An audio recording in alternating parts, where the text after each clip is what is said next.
ఎంతమందికి ఇచ్చారు, ఉద్యోగాల పరిస్థితి ఏమిటి అని కూడా కాస్త ఒకవైపు అటువైపు చూస్తే ఒక కొత్త ఉద్యోగం ఇచ్చిన దాఖలాలు లేవు, కానీ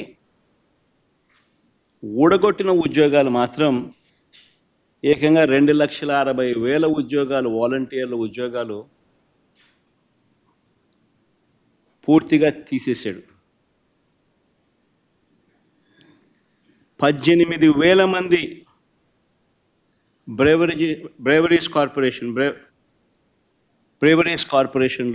18,000 మంది వాళ్ళ ఉద్యోగాలు పాయే. 2,60,000 మంది వాలంటీర్ల ఉద్యోగాలు పాయే. బ్రేవరీస్ కార్పొరేషన్లో మరో 18,000 ఉద్యోగాలు పాయే. ఫైబర్ నెట్, ఏపీఎండిసి, ఫీల్డ్ అసిస్టెంట్లు, వైద్య ఆరోగ్య శాఖ, ఇలా ఆయా విభాగాలలో వేల సంఖ్యలో ఉద్యోగాలు పూర్తిగా తీసేశారు. ఇవన్నీ ఒక ఎత్తున గ్రామ వార్డు సచివాలయాలలో సైతం పనిచేస్తూ ఉన్న ఉద్యోగస్తులను కూడా, వారిని కూడా సచివాలయాల నుంచి వాళ్ళందరినీ కూడా డిస్లొకేట్ చేసి గవర్నమెంట్ రంగంలో మిగతా డిపార్ట్మెంట్లలో ఎక్కడైనా వేకెన్సీస్ ఉంటే అక్కడ వాళ్ళని సరిదేసే కార్యక్రమం మొదలెట్టాడు. సో ఆ ఇచ్చే ఉద్యోగాలు కూడా పూర్తిగా కుదించే కార్యక్రమం. వాలంటీర్లనైతే ఎలా మోసం చేశాడో మనం అంతా చూసాం. ఎన్నికలకు ముందు వాలంటీర్లకు 10,000 జీతం అన్నాడు. 10,000 బాయ, వాలంటీర్ ఉద్యోగం ఉన్నది బాయ. పోనీ ఉద్యోగస్తులనైనా అంత బాగా చూసుకున్నాడంటే వాళ్ళను మోసమే. ప్రభుత్వం వచ్చిన వెంటనే ఆయన మేనిఫెస్టో ఒకసారి చూస్తే, ఆయన మేనిఫెస్టో ఆయన ఇచ్చిన 143 హామీలు ప్రభుత్వం వచ్చిన వెంటనే అయ్యారన్నాడు. ఇంటరిమ్ రిలీఫ్ ఇంతవరకు 9 నెలలు అయింది. రూపాయి పెంచింది, రూపాయి ఇచ్చి పుణ్యం కట్టుకున్న పాపాను పోల. 9 నెలలు అయిపోయింది. ఉద్యోగులకు మెరుగైన పిఆర్సీ అన్నాడు. ఉన్న పిఆర్సీ చైర్మన్ను బలవంతంగా రాజీనామా చేయించారు. కొత్త పిఆర్సీని ఇంతవరకు ఇలా ఐఆర్ ఇవ్వాల. 1వ తేదీనే జీతం అన్నాడు. 9 నెలల కాలంలో ఒకే ఒక నెల ఇచ్చాడు. మిగతా 8 నెలల్లో నెలలో 1వ తారీఖున జీతాలు ఇచ్చాడు. చంద్రబాబు గారు చెప్పాలి.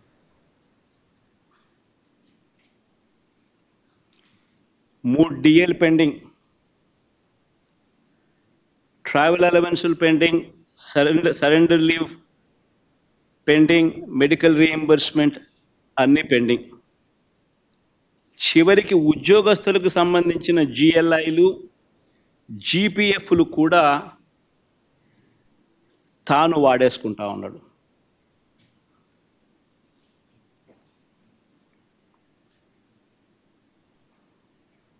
ఈరోజు రాష్ట్రంలో పరిస్థితి ఇది. విధ్వంసం, ఆర్థిక విధ్వంసం అంటే ఇది. మరోవైపున ఆంధ్ర రాష్ట్రాన్ని సుస్థిర రాష్ట్రంగా మార్చేందుకు, ఆంధ్ర రాష్ట్రం పొటెన్షియల్ను పెంచేందుకు ఒక విజన్తో రాష్ట్రానికి తన సొంత వనరులు పెరిగేలా శాశ్వత ప్రాతిపదికన రాష్ట్రం మెరుగ్గా ఉండేందుకు పోర్ట్ బేస్డ్ ఇండస్ట్రియలైజేషన్ తీసుకొచ్చే క్రమంలో భాగంగా ఆంధ్ర రాష్ట్రం ఎప్పుడూ చూడని విధంగా మా హయాంలో, అంటే వైఎస్ఆర్సీపీ హయాంలో, ఏకంగా 4 పోర్ట్లను కట్టడం మా హయాంలో జరిగింది. Mulapeta port, Machilipatnam port, Ramayapatnam port, ఈ 3 గవర్నమెంట్ రంగంలో కట్టడం మొదలుపెట్టాం. ఇందులో దాదాపుగా రామాయపట్నం పోర్ట్ అయితే దాదాపుగా 75-80% దాదాపుగా అయిపోయిన పోర్ట్ ఇప్పటికే. అప్పట్లోనే నాతోనే ఎలక్షన్ కోడ్ రాకపోయిందంటే మొదటి షిప్ను కూడా రామాయపట్నం పోర్ట్లోకి తీసుకొచ్చేవాళ్ళు. మూలపేట మచిలీపట్నం దగ్గర కడతా ఉన్న పోర్ట్లు కూడా చాలా వేగంగా జరుగుతూ ఉన్నాయి. దాదాపుగా 35-40% పనులు 2 చోట్ల కూడా వేగవంతంగా కూడా అయిపోయిన పరిస్థితులు. 10 ఫిషింగ్ హార్బర్లు నిర్మించే కార్యక్రమాలు కూడా వేగంగా జరుగుతూ ఉన్నాయి.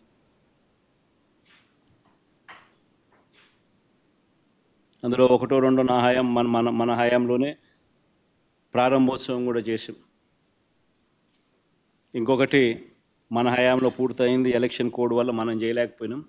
మొన్న ఏదో వీడియో కాన్ఫరెన్సింగ్ ద్వారా మొన్న ఏదో మోడీ గారితో ఏదో ఓపెనింగ్ చేయడం కూడా జరిగింది. భవిష్యత్తులో వీటి విలువ కొన్ని లక్షల కోట్లు. నాగార్జున సాగర్ లాంటి ప్రాజెక్టు, శ్రీశైలం లాంటి ప్రాజెక్టులు ఈరోజు కట్టాలంటే సాధ్యమయ్యే పని కూడా కష్టమే.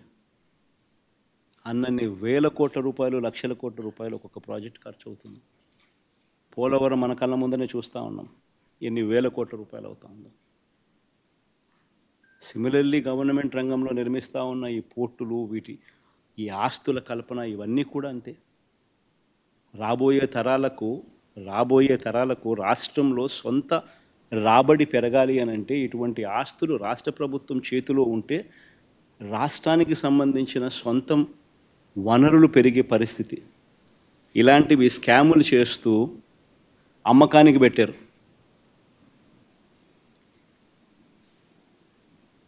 ఆల్రెడీ ఫైనాన్షియల్ టైఅప్ అయిపోయి ఉన్న ప్రాజెక్టులు ఇవన్నీ.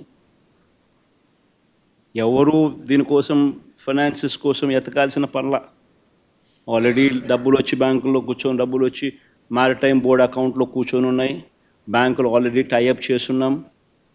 ఊరికి డబ్బులు డ్రా చేసుకుంటా కంప్లీట్ చేసేస్తా పోతా అంటే ఈ సంవత్సరంలో రామాయపట్నం పూర్తిగా ప్రారంభోత్సవం చేసేయచ్చు. మిగతాది వితిన్ 1.5 ఇయర్లో మిగతా 2 కూడా పూర్తయిపోతాయి. ఫిషింగ్ హార్బర్ల పరిస్థితి అంతే. అయినా అలాంటివి అమ్ముతున్నారు స్కాములు చేస్తూ. 17 మెడికల్ కాలేజీలు మేము కట్టడం మొదలుపెట్టాం. మన రాష్ట్రానికి ఉన్న biggest problem is tertiary care. ఈ టెరిషరీ కేర్ అన్నది మన రాష్ట్రం హైదరాబాదు, బెంగళూరు, చెన్నై వంటి రాష్ట్రాలు, పెద్ద నగరాలు మనకు లేనందువలన టెరిషరీ కేరు మన ప్రజలకు జిల్లా హెడ్ క్వార్టర్స్లో అందుబాటులోకి తీసుకొని రావడం కష్టం. ప్లస్ హైదరాబాదు, బెంగళూరు, చెన్నై వంటి నగరాలు మనకు లేనందువలన ప్రైవేట్ పెట్టుబడులు ఉత్సాహంగా వచ్చి పెట్టే పరిస్థితి కూడా కష్టం. సో పేదవాడికి ఎక్కడైనా మల్టీ స్పెషాలిటీ హాస్పిటల్స్ అందుబాటులోకి రావాలి అని అంటే గవర్నమెంట్ పూసుకొని పేదవాడు ఇబ్బంది పడకూడదు అన్న ఆరాటంతో, ఎందుకనంటే ఉట్టి హాస్పిటల్ వైబిలిటీ రాదు. హాస్పిటల్కు teaching, if it is made as a teaching hospital, medical కాలేజ్తో ఆ హాస్పిటల్ అనుసంధానం అయితే పీజీ సీట్స్ వస్తాయి, పోస్ట్ గ్రాడ్యుయేట్ చిల్డ్రన్ అందుబాటులోకి వస్తారు, డాక్టర్లు చదువుతూ ఉన్న వాళ్ళు అందుబాటులోకి వస్తారు, నర్సులు చదువుతూ ఉన్న వాళ్ళు అందుబాటులోకి వస్తారు, వాళ్ళందరూ అక్కడ ఇంటర్న్షిప్ చేస్తారు, హాస్పిటల్ ఖర్చులు తగ్గుతాయి, సూపర్ స్పెషాలిటీ హాస్పిటల్స్కి సంబంధించిన ప్రొఫెసర్లు అందుబాటులో ఉంటారు. ఇవన్నీ దృక్పథంతో 17 మెడికల్ కాలేజీలు, ప్రతి పార్లమెంటుకు ఒక మెడికల్ కాలేజ్ ఉండేట్టుగా వాటినన్నింటినీ జిల్లా హెడ్ క్వార్టర్స్ని వాటినన్నింటినీ జిల్లాలుగా చేసి, ప్రతి పార్లమెంటును ఒక జిల్లాగా చేసి 17 కొత్త మెడికల్ కాలేజీలు మేము శ్రీకారం చుడితే, అందులో 5 మెడికల్ కాలేజీలు మేము అప్పటికే ప్రారంభోత్సవం చేస్తే, మరో 5 మెడికల్ కాలేజీలు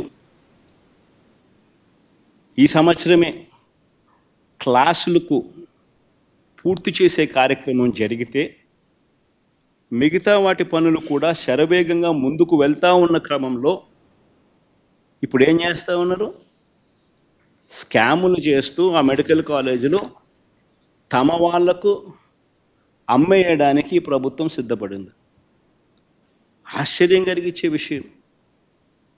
కేంద్ర ప్రభుత్వం బడ్జెట్లో 75,000 మెడికల్ సీట్లు మేము క్రియేట్ చేస్తాం వచ్చే 5 సంవత్సరాలలో.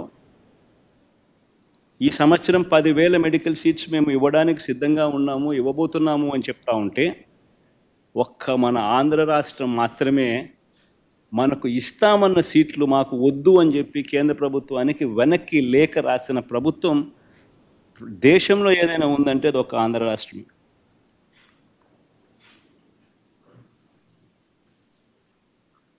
స్కాముల కోసం ఉన్న ఆస్తులు అమ్ముతున్నారు.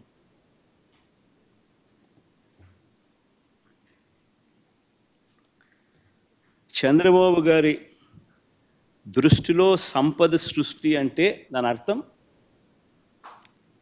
తన ఆస్తులు పెంచుకోవడం, తన వారి ఆస్తులను పెంచుకోవడం మాత్రమే సంపద సృష్టి.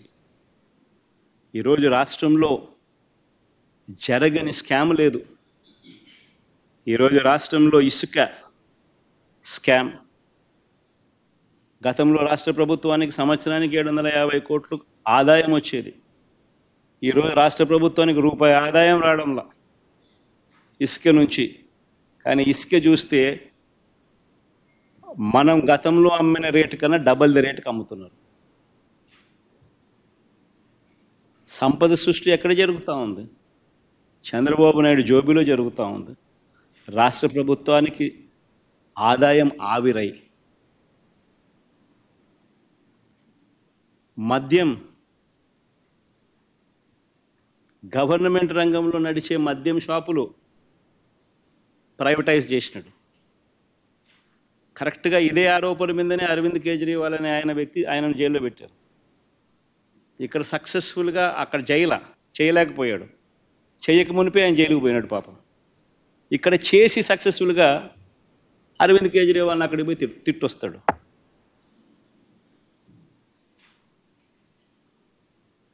గవర్నమెంట్ రంగంలో ఉన్న మద్యం షాపులను ప్రైవేటైజ్ చేశాడు. తన వాళ్లకు ఈ షాపులన్నీ ఇప్పించుకున్నాడు. ఆ షాపులు ఇప్పించే ప్రక్రియ మీరంతా కూడా చూశారు.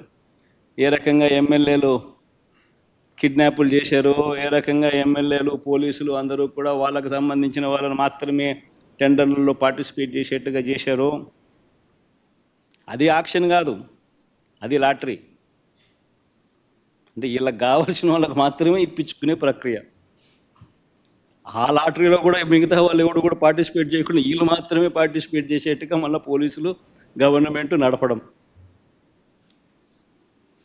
మళ్ళీ ఎమ్మెల్యేలు బెల్ట్ షాపులకు ఆక్షన్ పిలవడం.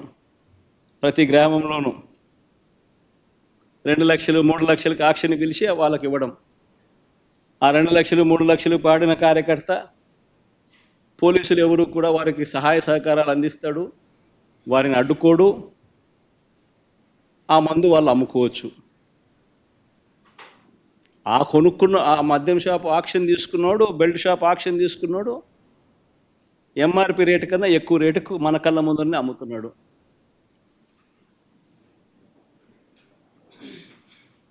మరి గవర్నమెంట్ రంగంలోనే షాపులు ఉంటే ఆ ఆదాయం అంతా రాష్ట్ర ప్రభుత్వానికి వచ్చేదేగా.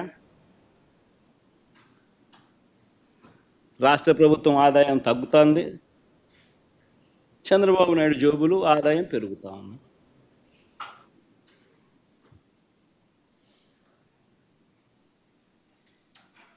కళ్ళ ఎదుటే కనిపిస్తూ ఉన్న స్కాములు, ఇసుక, మద్యం మాఫియాలు, సిలికా, క్వాడ్స్, ఫ్లై యాష్, ఏదైనా మాఫియా కార్టెల్ ఫామ్ చేయడం పెద్దబాబు చిన్నబాబు ఆధ్వర్యంలో నడిపిస్తూ ఉన్నారు.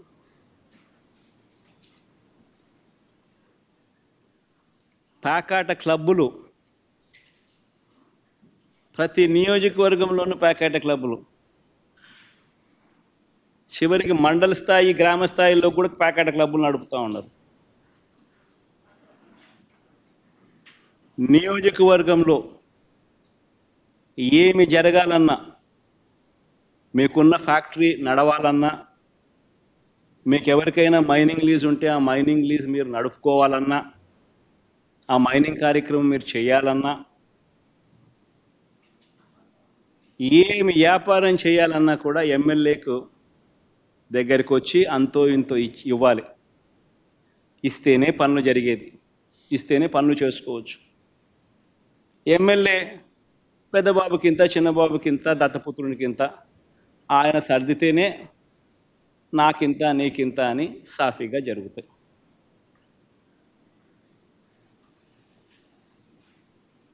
మొట్టమొదటిసారిగా ఎంత దారుణమైన కరప్షన్ అంటే, కాంట్రాక్టర్లకు ఇచ్చే కార్యక్రమంలో, పనులు ఇచ్చే కార్యక్రమంలో